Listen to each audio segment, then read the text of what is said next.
उन्होंने दिया, उनका मैं नाम बता रहा हूं आपको। धन्यवाद आदरणीय चंद्रभूषण यादव जी।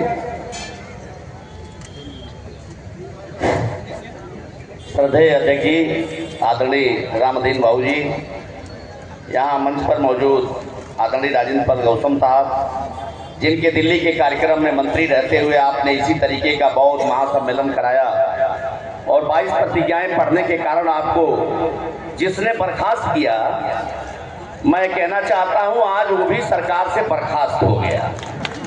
ये ताकत है हमारी बहुजनों की। और क्या कहा उसने कहा कि नोट पर लक्ष्मी और गणेश का चित्र छापिए। उसने कहा कि हिंदू पुजारियों को तनख्वाह दीजिए, और जब हमारे बौद्ध भिक्षु गए तो थाने में बंद करा दिया।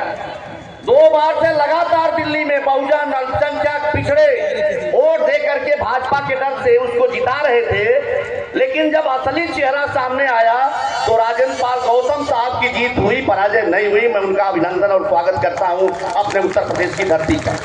साथियों, सज्जनों, आदरणीय सुमित रतन साहब, मेरी बात हुई, मैं आने वाला नहीं था क्योंकि लगभग 650 किलोमीटर मैं कुशीनगर से चलकर आया। मेरे घर से महामना बुद्ध का महापरिनिर्वाण स्थल 25 किलोमीटर है। मैं आने की स्थिति में नहीं था, लेकिन जब भलते जी से परसों हमारी बात हुई, इन्होंने कहा कि आप लोग सहयोग नहीं करेंगे, आएंगे नहीं, तो बड़ी दिक्कत है। हमारा ही समाज दिक्कत खड़ा कर रहा है, जैसा कि भलते जी कह रहे थे। आदरणीय सुमित रतन जी, हमारे साथियों ने भी आपके बीच में चर्चा किया। डॉक्टर बाबा साहब अम्बेडकर ने 14 अक्टूबर 1956 को बुद्ध मत ग्रहण करने के बाद ये ऐलान किया था कि हम भारत को बौद्धमय बनाएंगे, लेकिन ये दुखद संजोग रहा कि कुछ ही महीने बाद 6 दिसंबर को बाबा साहब का परिनिर्वाण हो गया। और उस काम को हमारे तमाम भंते बने, मैं इस बात के लिए बाबा साहब अम्बेडकर को अभिनंदन करता हूं, नमन करता हूं, साधुवाद देता हूं कि जो धर्म भारत में पैदा हुआ, शाक्य मुनि महामना बुद्ध ने जिस धर्म में समता, समानता, बंधुत्व, अहिंसा का पाठ हमको पढ़ाया, उस धर्म को मानने वाले लोग भारत के अंदर से खत्म हो गए। लेकिन बाबा साहब डॉक्टर अम्बेडकर ने सैकड़ों वर्ष बाद जब 1956 में बौद्ध धर्म को ग्रहण किया, तो उसके बाद लाखों अनुयायियों के साथ उन्होंने बौद्ध मत को ग्रहण किया। लेकिन जिस तरीके से प्रगति होनी चाहिए बुद्धिज्म की, उस तरीके से प्रगति नहीं हो रही है। और इस बात के लिए मैं साधुवाद देता हूं सुमित रतन साहब को कि आपने ये संकल्प लिया है कि हम 100 बौद्ध महासम्मेलन कराएंगे।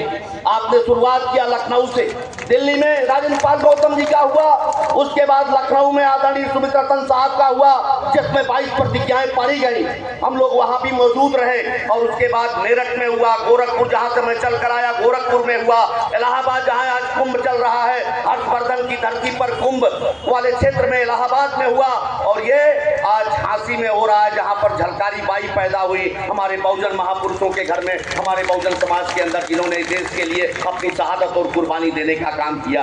हम सुमित रतन साहब को इस बात के लिए भी साधुवाद देते हैं कि जिस तरीके से महामना बुद्ध ने लगातार धम्मचारिकाएं की, लगातार बौद्ध सम्मेलन किया, लगातार बौद्ध चर्चाएं की, और इस देश के अंदर उस समय बुद्धिज्म को परवान पर चढ़ाया। और दुनिया के देश जितने आज तरक्की पर हैं, जिन देशों को हम विकसित देश के रूप में मानते हैं, जो देश नकली चंद्रमा, नकली सूरज, नकली इंसान बना रहा है, उन देशों में आज बौद्ध मत है। और हम गाय गोबर में अटके हुए हैं। और हम आज जो हमारे देश में जो पानी की जांच करने वाली संस्था है, वो संस्था कह रही है कि जो संगम का पानी है वो आचमन करना तो दूर, पीना तो दूर, स्नान करने लायक नहीं है। और लोग कह रहे हैं 50 करोड़ लोगों ने स्नान कर लिया।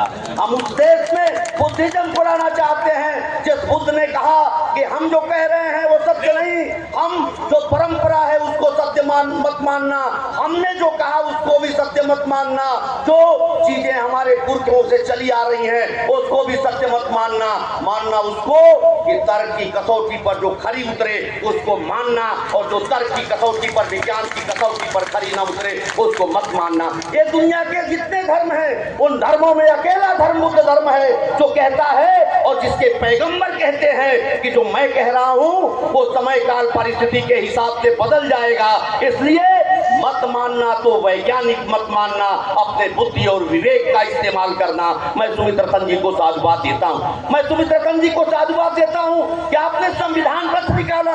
देश के अंदर आज सबसे अधिक संविधान पर खतरा है, और जिस संविधान में पूरा का पूरा बाबा साहब अम्बेडकर ने संविधान के प्रेम्बल में पूरे के पूरे बौद्ध मत के सिद्धांतों को ही डाल रखा है, और उन सिद्धांतों से आज मनुवादियों को सबसे अधिक पेट में मरोड़ है। तो बाबा साहब अम्बेडकर के उस संविधान को जन जन तक पहुंचाने का संकल्प लेकर आदरणीय सुमित रतन साहब ने संविधान रथ निकाला और संविधान की प्रतियां गांव-गांव तक पहुंचाई। मैं सुमित रतन साहब को इस बात के लिए भी साधुवाद देता हूं कि जब भारत सरकार ने बाबा साहब अम्बेडकर के संपूर्ण वांग्मय को छापा, तो आदरणीय सुमित रतन साहब ने 2 ट्रक बाबा साहब अम्बेडकर के संपूर्ण वांग्मय को मंगा करके और देश भर में बाबा साहब अम्बेडकर के वांग्मय के पढ़ने वालों को उसे उपलब्ध कराने का काम किया।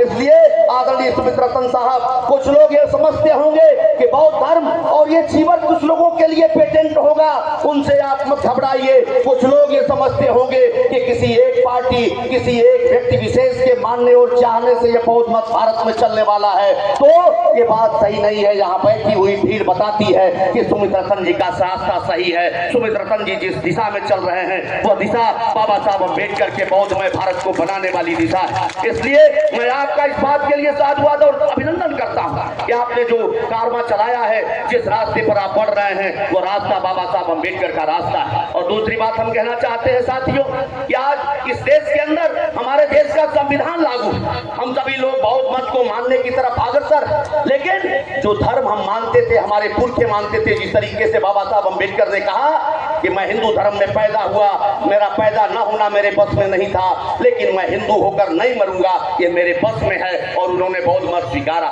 मैं कहना चाहता हूं, मैं अहीर हूं, यादव हूं, लेकिन मैं श्रामणेर हुआ पिछले साल, और मेरा पूरा परिवार, मेरा बेटा आया है जिसका नाम कुणाल भूषण है। जाति हमने खत्म कर दिया, और LLB कर रहा लखनऊ यूनिवर्सिटी से। मेरी बेटी का नाम कविता भूषण है, LLB लखनऊ यूनिवर्सिटी से करके PCSA की तैयारी कर रही है। केवल एक घटना सुना के कि मेरी बेटी जिस हॉस्टल में रहती है, उस हॉस्टल के कमरे में उसने केवल 2 चित्र लगाए, एक बाबा साहब अम्बेडकर का, एक महामना बुद्ध का। और इन दोनों चित्रों को देखकर एक पंजाब की वैश्य समाज की लड़की ने मेरी बेटी के साथ गाली गलौज किया, ये समझ करके कि मेरी बेटी एक विशेष समुदाय से आती होगी, और रो रही थी। मैंने कहा सोचो बेटा, जब तुम्हारे साथ इस तरीके का भेदभाव है, तो सोचो इस देश के अंदर जो करोड़ों करोड़ की आबादी है, अनुसूचित जात की, अनुसूचित जनजात की, दलित समाज की, उसके साथ किस तरीके का भेदभाव होता होगा।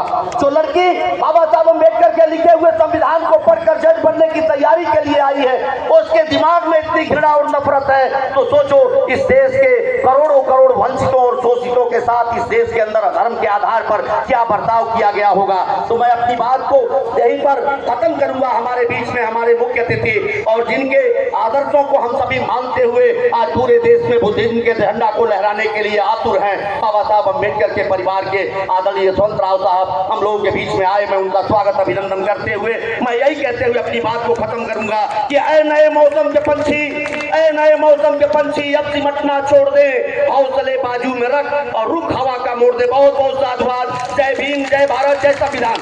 बहुत बहुत धन्यवाद। बाबा साहब के पोते आ गए हैं। आइए सभी लोगों को पहले मंच पर लेके आइए। हट जाइए सब लोग, हट, रास्ता दे दीजिए, रास्ता दे दीजिए उन्हें। सब लोग अपने अपने स्थान पर बैठे रहिएगा, है ना, कोई उठना नहीं कहीं। सभी सामने आएंगे, दिखाई देंगे, सामने आएंगे। हेलो। बाबा साहब डॉक्टर अम्बेडकर, बाबा साहब डॉक्टर अम्बेडकर, बाबा साहब डॉक्टर अम्बेडकर, यशवंतराव जी अम्बेडकर जिंदाबाद, जिंदाबाद, यशवंतराव जी अम्बेडकर।